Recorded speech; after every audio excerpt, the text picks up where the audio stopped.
The formula for choosing love came from a message my 6-year-old son, Jesse Lewis, left on our kitchen chalkboard shortly before he died in the tragedy at Sandy Hook Elementary. Jesse wrote 3 words: nurturing, healing, love. I saw those words a few days after he died and knew that this was meant as a message of comfort for his family and friends, but also a message of inspiration for the world. This is where we needed to move towards in order to survive and thrive. I knew the young man that had perpetrated the violence was not able to give or receive love, and if he could, the tragedy would never have occurred. I have dedicated my life to spreading Jesse's message of nurturing, healing love to individuals all over the world through the Choose Love movement. The Choose Love movement started by asking individuals to consciously choose a loving thought over an angry thought. By choosing loving thoughts, you make yourself feel good, you positively impact those around you, and through the ripple effect, you make the world a better place. Nurturing, healing, love. Those 3 words are in the definition of compassion across all cultures.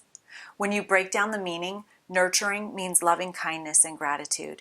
Healing literally means forgiveness, and love is compassion in action. When you practice those 3 character values in that order, you are choosing love. It becomes a rope that you let down to yourself in the well of any situation, and you can use it to pull yourself out. The first thing you do is think of something you're grateful for, and there's always something to be grateful for. You can start with your breath, nature, and beautiful flowers. This gives you the strength to forgive. Forgiveness is not taught, and very few people understand what forgiveness really means.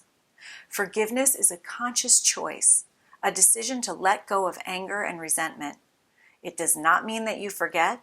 It does not mean that you condone what the other person did, and it does not mean that you can't hold that person accountable for their actions. It simply means that you take personal responsibility for your thoughts and feelings and release thoughts of anger and resentment.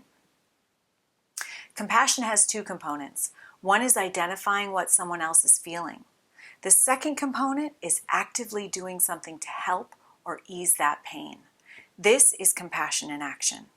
The first, empathetic component can be painful and lights up the same centers in the brain as physical pain. The second component helps both the giver and the receiver. It's when the healer becomes the healed and cultivates connection and resilience. Courage is an overarching concept because it takes courage to choose love.